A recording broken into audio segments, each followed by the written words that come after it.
مولاي صل وسلم دائما ابدا۔ کل کے سبق میں نبی مکرم شفیع معظم جان دو عالم صلی اللہ علیہ وسلم کے والدین کریمین کے جہنمی نہ ہونے پر گفتگو ہوئی تھی، جس میں دلائل دیتے ہوئے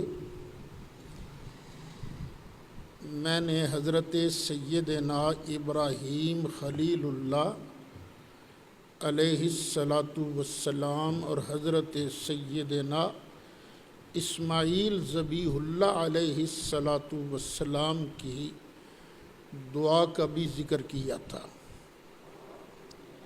ربنا وابعث فیہم رسولا منہم۔ یہاں ایک سوال پیدا ہوتا ہے کہ آپ کے پاس کیا ثبوت ہے کہ ابراہیم علیہ السلام کی یہ دعا قبول ہو چکی ہے کہ یا اللہ وہ شان والا رسول ہماری اولاد میں سے جو مسلم گروپ ہوگا انہی میں سے بھیجنا۔ اس کے دو جواب عرض کرتا ہوں۔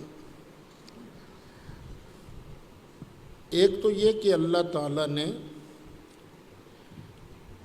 اس دعائے ابراہیم علیہ السلام کو حضرت ابراہیم علیہ السلام کی عظمت بیان کرتے ہوئے اس کا ذکر فرمایا ہے۔ تو عظمت تو تبھی بنتی ہے نا کہ اگر یہ دعا قبول ہو چکی ہو۔ دوسرا حدیث پاک میں بھی اس بات کا ثبوت موجود ہے۔ حضرت سیدنا عرباض بن ساریہ رضی اللہ عنہ آپ ارشاد فرماتے ہیں کہ میں نے نبی اکرم صلی اللہ علیہ وسلم کو یہ فرماتے ہوئے سنا کہ میں اللہ کا بندہ ہوں اور میں اس وقت بھی خاتم النبیین تھا اللہ کی بارگاہ میں جب میرے باپ حضرت آدم علیہ السلام کا خمیر تیار ہو رہا تھا۔ سرکار نے فرمایا میں تمہیں اپنے متعلق بتاتا ہوں کہ میں اپنے باپ ابراہیم علیہ السلام کی دعا، حضرت عیسیٰ علیہ السلام کی بشارت اور اپنی ماں کا نظارہ ہوں جو اس نے دیکھا میری ولادت کے وقت، اور سب نبیوں کی مائیں دیکھتی ہیں۔ حضرت عرباض بن ساریہ فرماتے ہیں سرکار کی امی جان نے کیا دیکھا؟ فرماتے ہیں کہ بے شک نبی کریم علیہ السلام کی والدہ ماجدہ نے آپ کی ولادت باسعادت کے وقت ایک نور دیکھا جس کی وجہ سے حضرت آمنہ کے لیے شام کے محلات روشن ہو گئے۔ اب یہ سرکار خود بیان فرما رہے ہیں، یوں سمجھ لیجئے کہ سرکار اپنا میلاد شریف خود پڑھ رہے ہیں کہ میں اپنے ابا جان ابراہیم علیہ السلام کی دعا ہوں، یعنی دعا قبول ہوئی ہے تو میں آیا ہوں نا۔ حضرت عیسیٰ علیہ السلام کی بشارت ہوں اور میں اپنی ماں کا وہ نظارہ ہوں جو نظارہ میری ماں نے میری ولادت کے وقت دیکھا تھا کہ ایک نور چمکا جس کی وجہ سے میری ماں کے لیے شام کے محلات روشن ہو گئے۔ اس حدیث کو جب جلسوں میں بیان کرتا ہوں تو اس پر کافی تفصیل بھی بیان کرتا ہوں، اب یہ موقع نہیں ہے۔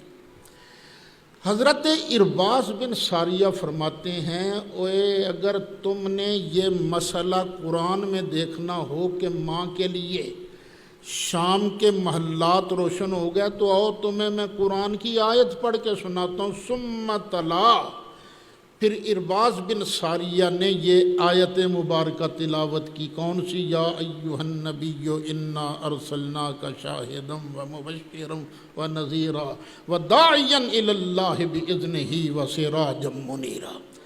دیکھیے یہ حدیث جو ہے المستدرک علی الصحیحین جلد 2 صفحہ 418، در منصور جلد 5 صفحہ 207۔ پھر اس حدیث کو نقل کرنے کے بعد امام حاکم نے فرمایا صحیح الاسناد، حافظ ذہبی نے بھی اس پر صحیح کی مہر ثبت کی ہے۔ تو اس حدیث سے پتہ چلا کہ نبی کریم علیہ السلام کے لیے جو ابراہیم علیہ السلام نے دعا مانگی تھی وہ دعا پوری ہو چکی ہے، اور دعا کا پورا ہونا اس بات کی دلیل ہے کہ نبی کریم علیہ السلام جن لوگوں میں جلوہ فرما تھے وہ کافر گروپ نہیں تھا، ابراہیم و اسماعیل علیہ السلام کا کی اولاد میں سے مسلمان گروپ تھا۔ اب چلیے ایک حدیث شریف بھی سن لیجئے، یہ بخاری شریف ہے، جلد پہلی ہے، صفحہ 503 ہے۔ حضرت سیدنا ابو ہریرہ رضی اللہ عنہ راوی ہیں کہ نبی کریم علیہ السلام نے ارشاد فرمایا کہ میں ہر زمانہ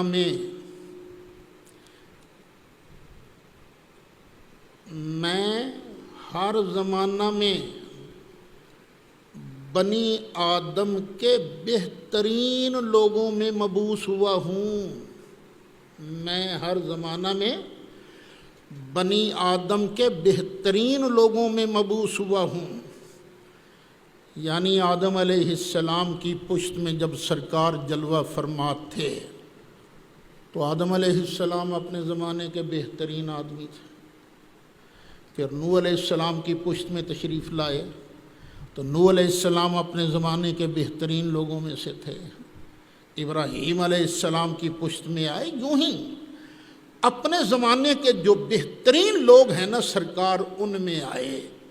پھر جب نبی کریم علیہ السلام حضرت عبداللہ اور حضرت سیدہ آمنہ ان میں تشریف فرما ہوئے تو یہ بھی اپنے وقت کے بہترین لوگ تھے۔ اور بہتر کون ہوتا ہے؟ قرآن سے پوچھ لیتے ہیں، کیا مشرک بہتر ہوتا ہے؟ کیا کافر بہتر ہوتا ہے؟ مالک ارشاد فرماتا وَلَعَبْدٌ مُؤْمِنٌ خَيْرٌ مِّن مُشْرِكٍ وَلَوْ أَعْجَبَكُمْ، کہ مومن بھلے غلام ہی کیوں نہ ہو وہ اس مشرک سے کہیں بہتر ہے جو مشرک تمہیں بھلا لگتا ہے۔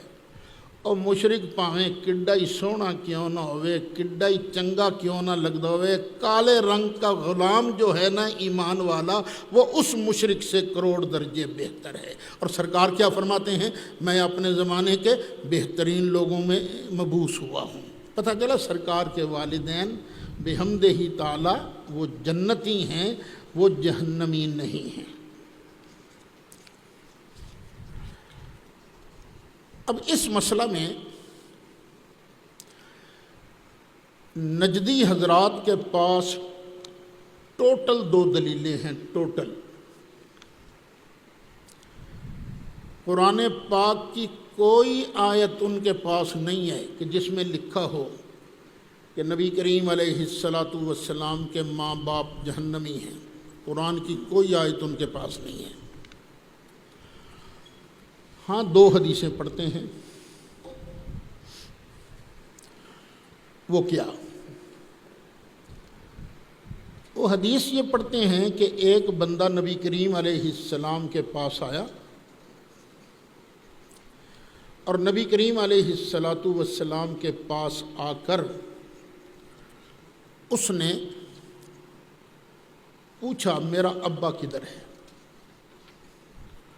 تو نبی کریم علیہ الصلاۃ والسلام نے ارشاد فرمایا فی النار، تیرا باپ تو جہنمی ہے۔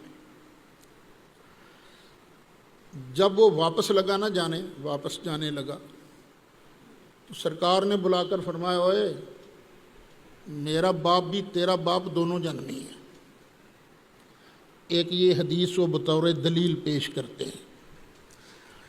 اب ذرا سوچو ٹھنڈے دل سے، کیا اس طرح جواب دیا جا سکتا ہے؟ سوال تو یہ تھا میرا باپ کدھر ہے؟ تو نبی کریم علیہ السلام نے فرمایا جہنمی ہے، مشرک تھا جہنمی۔ اب وہ جانے لگا، پھر سرکار نے بلا کے فرمایا اوئے میرا بھی ابا جہنمی ہوں۔ یہ کوئی بات ہے بننے والی؟ اور نہیں بھائی نہیں، یہ حدیث یوں نہیں ہے۔ امام جلال الدین سیوطی رحمۃ اللہ علیہ نے اس پر بڑی بحث فرمائی ہے۔ فرمایا دیکھو اوپر سے حدیث ایک آ رہی ہے،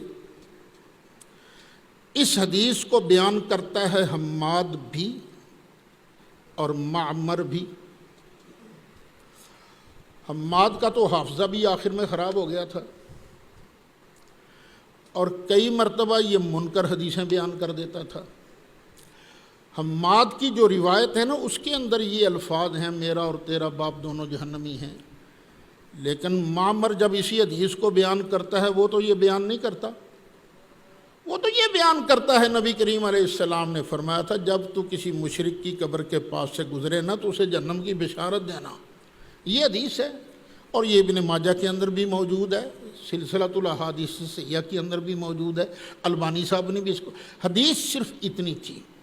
اچھا بالفرض اگر اس حدیث کی سند میں کوئی خرابی نہ بھی ہو، پھر بھی ایک طرف اللہ کا قرآن ہے اور مد مقابل آ گئی حدیث۔ قرآن کیا کہہ رہا ہے؟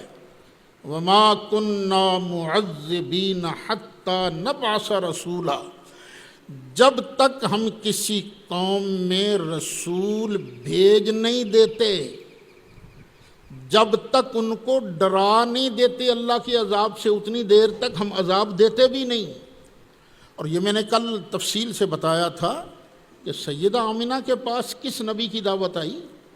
سیدنا عبداللہ کے پاس کس نبی نے پیغام توحید دیا؟ کسی نے بھی نہیں۔ تو جب ان کو ڈرایا ہی نہیں گیا تو ان کو عذاب کیسا؟ تو چونکہ یہ حدیث اس آیت سے ٹکرا رہی ہے، اس لیے ہم اہل سنت و جماعت اس حدیث کو چھوڑ دیں گے اور قرآن پاک پر عمل کریں گے۔ پھر دوسری حدیث وہ پیش کرتے ہیں کہ نبی کریم علیہ الصلاۃ والسلام نے اللہ کی بارگاہ میں عرض کی رب العالمین میں اپنی ماں کے لیے بخشش کی دعا کروں؟ اللہ نے فرمایا نہ سونے۔ پھر عرض کیا رب العالمین کیا میں اپنی ماں کی قبر کی زیارت کو جا سکتا ہوں؟ فرمایا جا۔ یہ حدیث ہے، شاید آگے پیچھے مفہوم نہ ہو گیا ہو تو پہلے کیا ہے بعد میں کیا، دونوں باتیں ہیں۔ کیا میں ماں کے لیے بخشش کی دعا کروں؟ نہیں۔ ماں کی قبر کی زیارت کر سکتا ہوں؟ بالکل جاؤ۔ سرکار پھر صحابہ کرام کی پوری جماعت کو ساتھ لے کر اپنی اماں جان کی قبر انور پر پہنچے۔ جب ماں کی قبر کو دیکھا نا فبکا، سرکار خود بھی روئے، وَأَبْكَى مَا حَوْلَهُ، جتنے صحابہ تھے نا سارے کے سارے اماں جان کی شفقتیں دیکھ کر رونے لگے۔ اب اگر مشرکہ تھیں تو اللہ نے قبر کی زیارت کی اجازت کیوں دی؟ کیوں اجازت دی؟ اللہ تو فرماتا لا تصلی علی احد منہم مات ابدا، وہ بے ایمان مر جائے نا اس کے جنازے میں نہیں جانا، ولا تقم علی قبرہ، اور نہ ہی بے ایمان کی قبر پر جانا ہے۔ کس کا جنازہ نہیں پڑھنا؟ بے ایمان کا۔ کس کا نہیں پڑھنا؟ بے ایمان کا۔ کس کا پڑھنا ہے؟ ایماندار کا۔ کس کی قبر پر نہیں جانا؟ بے ایمان کی قبر پر۔ کس کی قبر پر جانا ہے؟ ایماندار کی قبر پر۔ تو سرکار کو اللہ نے جب اجازت دے دی اجازت کہ جاؤ اپنی ماں کی قبر کی زیارت کرو، تو پتہ چلا وہ ایماندار تھیں، جنتی تھیں، جہنمی نہیں تھیں۔ پھر یہ پوچھا جاتا ہے کہ بخشش کی دعا کی اجازت کیوں نہیں دی؟ اس کی وجہ جو مجھے سمجھ آتی ہے وہ بھی سن لو۔ اچھا، کیا آپ یہ دعا کر سکتے ہو یا اللہ ساڑے نبی پاک نو بخش دے؟ دعا کرتے ہو تم؟ نہیں، کیوں؟ وہ تو بخشے ہوئے ہیں۔ جو بخشا ہوا ہوتا ہے نا، اس کے لیے بخشش کی دعا وہ ہمارے رواج میں تو نہیں ہوتی۔ تو شاید اللہ نے اس لیے روکا ہو، محبوبہ وہ تو بخشی ہوئی ہیں نا، اگر تو نے اب دعا کی تو کہیں یہ لوگ نہ سمجھنا شروع کر دیں پہلے پھینٹا لگ رہا سی تے سرکار دی ہون دعا نال بخشیاں گئیں، وہ تے اگے ہی بخشیاں نے، وہ تے اگے ہی جنت دیاں موجاں کر رہی نے۔ اچھا، سرکار اعلیٰ حضرت امام اہل سنت مولانا شاہ احمد رضا خان فاضل بریلوی رحمۃ اللہ علیہ، آپ نے ایک عجیب دلیل دی ہے سرکار کے والدین کریمین کے جنتی ہونے پر۔ وہ دلیل کا خلاصہ میں آپ کو سنا دیتا ہوں۔ یہ لوگ نا جو سرکار کے والدین کریمین کے جنتی ہونے کا قول نہیں کرتے، یہ لوگ بڑے زور کے ساتھ، بڑے دھڑلے کے ساتھ جناب ابی طالب کے جہنمی ہونے کا قول کرتے ہیں، اور دلیل بھی دیتے ہیں حدیث شریف پڑھ کر۔ دلیل کیا ہے کہ نبی کریم علیہ الصلاۃ والسلام کہ جو صحابی ہیں نا حضرت سیدنا عبداللہ بن عباس رضی اللہ عنہ، انہوں نے ایک حدیث بھی نقل کی ہے، اور خلاصہ یہ ہے، پورا چیپٹر ہے مسلم شریف کا، اہون اہل النار عذابا ابو طالب، سب سے ہلکا عذاب جو ہو رہا ہے جہنمیوں میں سے وہ ابو طالب کو ہو رہا ہے۔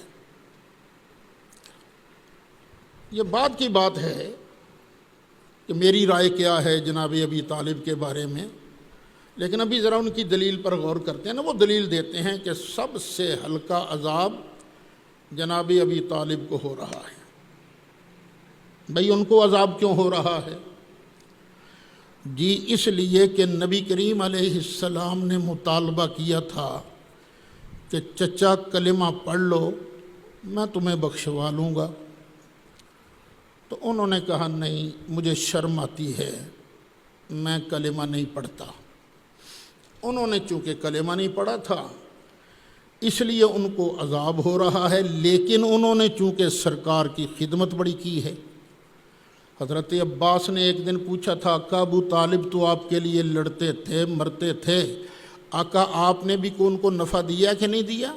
فرمایا ہاں، حل انفعت ابا طالب، کیا آپ نے ابو طالب کو کوئی فائدہ پہنچایا، نفع دیا؟ فرمایا ہاں، میرا چچا جہنم کے نچلے حصے میں تھا، میں نے ہاتھ ڈال کے اپنے چچے کو باہر نکال دیا جہنم سے، اب ان کے پاؤں کے اندر صرف وہ آگ کی کھڑاویں ہیں، آگ کے جوتے ہیں، جن کی وجہ سے ان کا دماغ کھول رہا ہے۔ یہ حدیث بھی پڑھتے ہیں۔ اب یہاں اعلیٰ حضرت پوچھتے ہیں ہمیں یہ بتاؤ کہ سب سے کم عذاب تو ہو رہا ہے جناب ابی طالب کو، تو سرکار کے والدین کریمین طیبین طاہرین ان کو عذاب پھر ابو طالب سے زیادہ ہے یا تھوڑا؟ یہ بتاؤ۔ لو ماں مر جائے گی، ان کا ٹل لگا لیں جتنا چاہیں جواب دینے کے لیے۔ اگر کہیں کہ نہیں جناب ابی طالب سے نبی کریم علیہ السلام کے والدین کریمین طیبین طاہرین کو ہلکا عذاب ہو رہا ہے، تو یہ حدیث کدھر جائے گی؟ پورا باب ہے، اہون اہل النار عذابا ابو طالب، اور جناب ابی طالب سے پہلے ہی سرکار کے والدین کریمین کا انتقال ہو چکا تھا، تو پھر سب سے ہلکا عذاب ان پر تو نہ ہوا نا، تو سرکار کے والدین پر ہلکا عذاب ہونا چاہیے تھا۔ اور اگر کہو زیادہ ہو رہا ہے، ابو طالب کو عذاب ہلکا ہے، اچھا بھی ان کا قصور کیا تھا؟ چلو ابو طالب کا قصور تو سمجھ میں آتا ہے نا، کلمہ پڑھنے سے انکار کیا تھا، تو نبی کریم علیہ السلام کے ابا جان نے کس کا انکار کیا تھا؟ نبی کریم علیہ السلام کی امی جان نے کس کا انکار کیا تھا؟ اور جب انہوں نے انکار کیا ہی نہیں، الذین کفروا وکذبوا بآیاتنا اولئک اصحاب النار ھم فیہا خالدون، جب انہوں نے کسی کا انکار کیا ہی نہیں تو پھر ان کے جہنم میں جانے کا سوال ہی پیدا نہیں ہوتا۔ اب سیدہ طیبہ طاہرہ حضرت آمنہ رضی اللہ عنہا، آپ تشریف لا رہی ہیں مدینہ منورہ سے مکہ مکرمہ کی طرف، اپنے شوہر نامدار نبی کریم علیہ الصلاۃ والسلام کے ابا جان، ان کی قبر انور کی زیارت کے بعد واپس آ رہی ہیں مکہ شریف۔ میرے لجپال آقا کی عمر مبارک ہے 6 سال۔ حضرت سیدہ آمنہ نے اپنے لخت جگر کو اپنے سینے پر لٹا لیا، اب آخری وقت ہے۔ تو اس وقت جو نصیحت کی وہ کیا تھی؟ فرمایا بیٹے میں نے تیرے بارے بہت کچھ دیکھا ہے خواب کے اندر، اور مجھے پورا یقین ہے فَأَنْتَ مَبْعُوثٌ إِلَى الْأَنَامِ، تو اللہ کی ساری مخلوق کی طرف نبی بنا کر بھیجا جائے گا۔ فَأَنْتَ مَبْعُوثٌ إِلَى الْأَنَامِ تُبْعَثُ فِي الْحِلِّ وَالْحَرَامِ، آپ پیارے بیٹے یہ حرمت والی زمین اور جو حلت والی زمین ہے سب کی طرف تو نبی بنا کر بھیجا جائے گا، یعنی پورے روئے زمین کا تو نبی ہوگا۔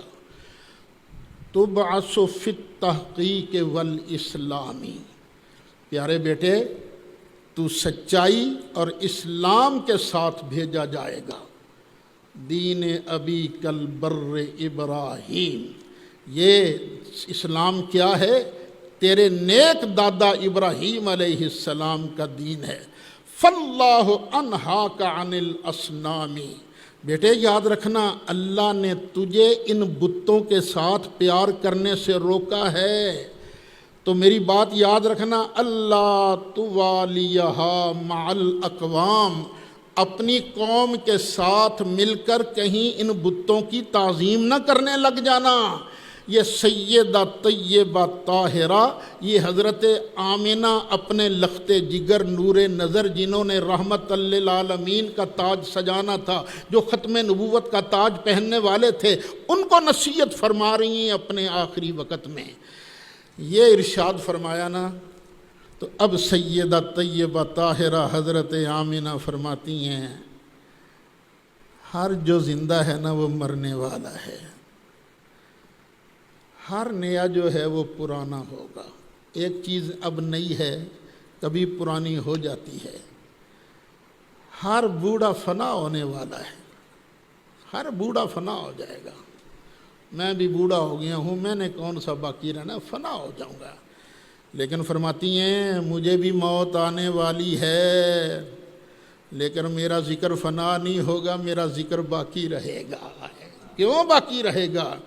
اس لیے کہ میں ایک خیر کثیر چھوڑے جا رہی ہوں، میں نے ایک انتہائی طاہر مطہر کو جنم دیا ہے، یہ کہا اور سیدہ طیبہ طاہرہ حضرت آمنہ کا وصال مبارک ہو گیا۔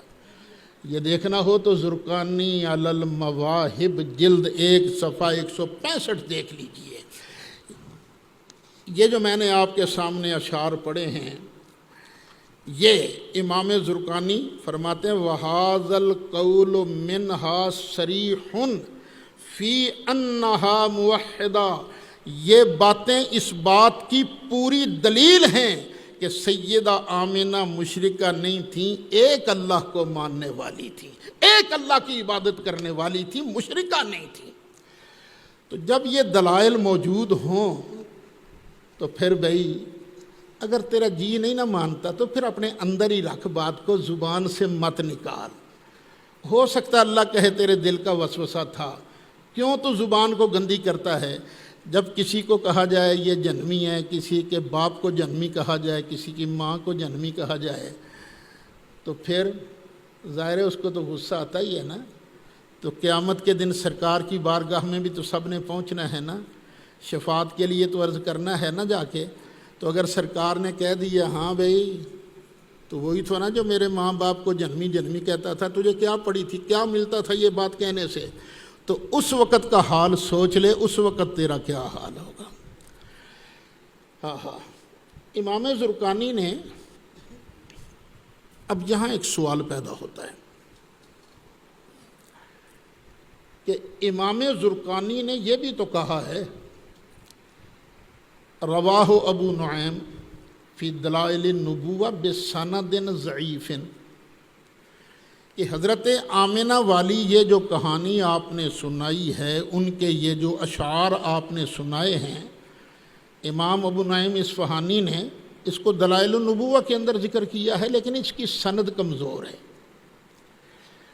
تو اس کا جواب کیا ہے کہ پہلی بات تو یہ ہے کہ ضعیف حدیث کا مطلب کیا ہوتا ہے۔ ضعیف حدیث کا مطلب یہ ہوتا ہے کہ اس کی ایک سند ہے، ایک متن ہے۔ متن تو ٹھیک ہے، لیکن سند کے اندر کوئی راوی ایسا ہے جس کا حافظہ کمزور ہو گیا تھا، یا جس کو کوئی شبہ وبہ پڑ جاتا تھا، یہ مطلب ہوتا ہے ضعیف حدیث کا۔ تو یہ ضعیف حدیث ہے، تو کیا اس حدیث کو ماننے میں سرکار کی شان ہے کہ نہیں، حضرت آمنہ کی فضیلت ہے کہ نہیں ہے؟ اور یہ بھی پکا مسئلہ ہے کہ ضعیف حدیث باب فضائل میں معتبر ہوتی ہے۔ ہاں اگر قرآن میں ہوتا کہ آمنہ جہنمیہ ہیں، توبہ توبہ عبداللہ جہنمی ہیں، قرآن میں ہوتا صراحتاً، پھر ہم کسی حدیث کی طرف نہ جاتے۔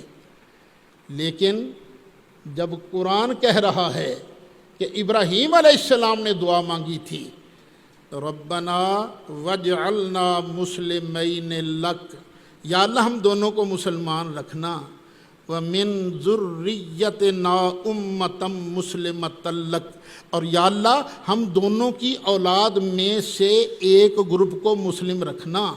پھر اگلی دعا کیا مانگی؟ ربنا وابعث فیہم رسولا منہم، یا اللہ وہ جو کعبہ بسانے والا رسول ہے نا، شان والا، ہماری اولاد کے مسلم گروپ میں سے بھیجنا۔ تو یہ حدیث اس دعائے ابراہیم علیہ السلام کی تقویت میں ہے، اس کی تائید میں دعا کہہ رہی ہے کہ یہ جو حضرت آمنہ کے فضائل بیان ہو رہے ہیں بالکل ٹھیک ہیں، ان کے اندر ذرہ بھی شک و شبہ نہیں ہے۔ تو اللہ تعالی ہمیں اپنے پیاروں کا ادب رکھنے کی توفیق نصیب فرمائے۔ اب کھولیے قرآن شریف۔ اعوذ باللہ من الشیطان الرجیم، بسم اللہ الرحمن الرحیم۔ یا بنی اسرائیل اذکروا نعمتی، اے اسرائیل کے بیٹو۔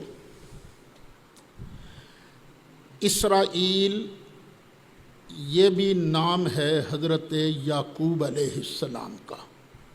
اے یعقوب کے بیٹو، ہر نبی کا ایک ایک ہی نام ہے۔ یعقوب علیہ السلام کے 2 نام ہیں، اور ہمارے آقا کے، سبحان اللہ، ہمارے آقا کے تو کتنے ہی نام ہیں نا۔ تو اللہ کہہ رہا ہے یا بنی اسرائیل، اے اسرائیل کے بیٹو۔ اچھا، اسرائیل کا معنی ہے عبداللہ۔ تو اب اللہ کیا فرماتا ہے؟ عبداللہ کے بیٹو۔ تو عبداللہ یہ نام ہے حضرت یعقوب علیہ السلام کا، اسرائیل کا ترجمہ ہے نا، اے اللہ کے بندے کے بیٹو۔ اللہ یہاں بھی دعوت توحید دے رہا ہے کہ دیکھو تم جس کی اولاد ہو وہ بھی میری عبادت کرتے تھے، کسی اور کی پوجا نہیں کرتے تھے۔ انہوں نے کبھی نہ بت کی پوجا کی، نہ فرشتے کی پوجا کی، نہ کسی نبی کی پوجا کی۔ اس لیے جب تمہارا باپ میری عبادت کرتا تھا تو تمہیں بھی لازم ہے کہ تم میری عبادت کرو۔ ایک دوسرا، اذکروا نعمتی، میرا احسان یاد کرو، میرا کرم یاد کرو، التی انعمت علیکم، وہ احسان جو میں نے تم پر کیا تھا۔ اب یہ آیت پکار پکار کر ہمیں بتا رہی ہے کہ اللہ تعالیٰ یہ چاہتا ہے کہ میرے بندے میرے احسان کو یاد رکھیں اور میرے احسان کو، میری نعمت کو بیان بھی کیا کریں۔ یہ اللہ یہی چاہتا ہے۔ اب جو لوگ ہمیں میلاد شریف منانے پر طعنہ دیتے ہیں، ان سے گزارش ہے کہ ذرا ٹھنڈے دل سے سوچیں۔ جو بنی اسرائیل پر نعمتیں ہوئی تھیں ایک طرف، جو اللہ نے ہمیں اپنا حبیب عطا کر کے نعمت بخشی ہے وہ ایک طرف ہیں۔ اللہ نے نعمتیں بے شمار دی ہیں، لیکن صرف ایک نعمت دی ہے جس پر اللہ نے لفظ من کہہ کر احسان جتلایا ہے۔ لَقَدْ مَنَّ اللَّهُ عَلَى الْمُؤْمِنِينَ إِذْ بَعَثَ فِيهِمْ رَسُولًا۔ جب اللہ تعالیٰ بنی اسرائیل کے بارے چاہتا ہے کہ وہ میرے احسان یاد کریں، تو جب ہم اس کے سب سے بڑے احسان کا ذکر کریں گے، چرچا کریں گے، اس احسان کو بیان کرنے کے لیے محفلیں سجائیں گے، تو امید ہے اللہ تعالیٰ ہم سے بھی راضی ہوگا۔ فرمایا وَأَوْفُوا بِعَهْدِي أُوفِ بِعَهْدِكُمْ، اے بنی اسرائیل تم میرا وعدہ پورا کرو، میرا عہد جو میرے ساتھ کیا نا تم وہ پورا کرو۔ اوف بِعَهْدِكُمْ، تو میں تمہارے ساتھ کیا ہوا وعدہ پورا کروں گا۔ سورۃ مائدہ آیت نمبر 12، یہ وعدہ یہاں بیان ہو رہا ہے۔ وَلَقَدْ أَخَذَ اللَّهُ مِيثَاقَ بَنِي إِسْرَائِيلَ، اور بے شک اللہ نے بنی اسرائیل سے پکا وعدہ لیا۔ وَبَعَثْنَا مِنْهُمُ اثْنَيْ عَشَرَ نَقِيبًا، اور ہم نے ان پر 12 سردار مقرر کیے۔ وَقَالَ اللَّهُ إِنِّي مَعَكُمْ، اور اللہ نے فرمایا بے شک میں تمہارے ساتھ ہوں۔ کب ساتھ ہوں؟ لَإِنْ أَقَمْتُمُ الصَّلَاةَ، اگر تم نماز قائم رکھو، وَآتَيْتُمُ الزَّكَاةَ، اور زکوٰۃ دیتے رہو، وَآمَنْتُمْ بِرُسُلِي، اور میرے رسولوں کو مانتے رہو۔ اگلے الفاظ قابل وَعَزَّرْتُمُوهُمْ، اور میرے رسولوں کی تم تعظیم کرتے رہو۔ وَأَقْرَضْتُمُ اللَّهَ قَرْضًا حَسَنًا، اور تم اللہ کو قرض حسن دیتے رہو۔ اگر تم یہ کرتے رہو گے نا، پھر میرا وعدہ ہے لَأُكَفِّرَنَّ عَنْكُمْ سَيِّئَاتِكُمْ، تو میں تمہارے گناہ ختم کر دوں گا۔ وَلَأُدْخِلَنَّكُمْ جَنَّاتٍ تَجْرِي مِن تَحْتِهَا الْأَنْهَارُ، اور ہم تمہیں ضرور بالضرور داخل کریں گے، میں لے جاؤں گا ان باغات میں جن کے نیچے سے نہریں جاری ہیں۔ وَمَن كَفَرَ بَعْدَ ذَلِكَ مِنْكُمْ فَقَدْ ضَلَّ سَوَاءَ السَّبِيلِ، تو اس کے بعد تم میں سے جو کفر کرے گا وہ ضرور سیدھی راہ سے بہک جائے گا۔ یہ ہے وہ وعدہ جو اللہ نے ان کے ساتھ کیا تھا کہ تم نے یہ کام کرنے ہیں، نماز قائم رکھنی ہے، زکوٰۃ دینی ہے، میرے رسولوں کو مانتے رہنا ہے، اور تم نے ان کی تعظیم بھی کرنی ہے، اللہ کو قرض حسن بھی دیتے رہنا ہے۔ تم یہ کرو گے تو میں کیا کروں گا؟ تمہارے گناہ بھی ختم کر دوں گا، تمہیں جنت کے اندر بھی لے جاؤں گا۔ اب اللہ تعالیٰ پہلے پارے میں اسی وعدے کو یاد کرا رہا ہے۔ اوفوا بعہدی اوف بعہدکم، تم میرے ساتھ اپنا معاہدہ پورا کرو، میں تمہارے ساتھ کیا گیا عہد پورا کروں گا۔ وَإِيَّایَ فَارْہَبُونَ، اور صرف مجھ ہی سے ڈرو، صرف مجھ سے ہی ڈرنا ہے۔ آخرت کے اندر جسے چاہوں گا میں سزا دوں گا، جسے چاہوں گا میں بچاؤں گا، اس لیے آخرت کا ڈر جو ہے صرف تم نے میرا رکھنا ہے، میں ہی مالک ہوں یوم الدین کا۔ وَآمِنُوا بِمَا أَنزَلْتُ مُصَدِّقًا لِمَا مَعَكُمْ، اور ایمان لاؤ اس پر جو میں نے اتارا، اس حال میں کہ وہ تصدیق کرنے والا ہے اس چیز کی جو تمہارے پاس ہے۔ میں نے اتارا ہے قرآن، اور قرآن مصدق ہے تورات کا، قرآن مصدق ہے انجیل کا۔ انجیل نے کہا تھا مصطفیٰ آئیں گے، تورات نے کہا تھا مصطفیٰ آئیں گے، یہ کہا تھا تورات نے انجیل نے۔ اگر مصطفیٰ نہ آتے تو کیا انہوں نے سچا ہو جانا تھا کتابوں نے؟ نہیں، تو قرآن نے آن کر ان کو سچا کیا ہے۔ اچھا، اس آیت پر بھی ذرا غور کرو نا، قرآن مصدق ہے، کسی نبی کا مبشر نہیں۔ قرآن کیا ہے؟ مصدق ہے، تصدیق ہوتی ہے پہلی کتابوں کی۔ مبشر ہوتا تو